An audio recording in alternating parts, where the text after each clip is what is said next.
বন্ধুরা, আজকে আমি চলে এসেছি রান্না করতে। পুঁইশাক বানাবো। পুঁইশাকটা মারা গেছিলো, তো বাগান থেকে নিয়ে এলাম।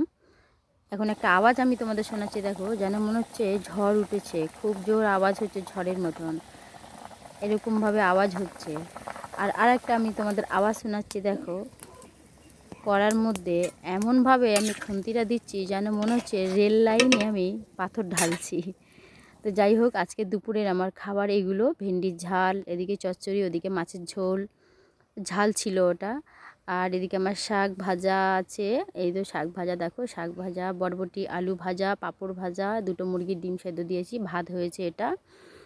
আর এখানে আছে সেই চচ্চড়িটা, দেখো, এই চচ্চড়িটা আজকে দুপুরের খাবার এটা আমার। তো এখানে মাছের ঝাল, শোল মাছের ঝাল আছে এটা। এটা আমাদের একটা টুনটুনি খাবে, সেইটা রান্না করেছি ওর জন্য। তো তোমাদের সাথে আমার আবার পরের ভিডিওয়ে দেখা হবে। সবাই ভালো থাকবে, সুস্থ থাকবে। আজকে দুপুরে খাবার তোমাদের সাথে শেয়ার করলাম, কেমন লাগলো বলবে আমাকে।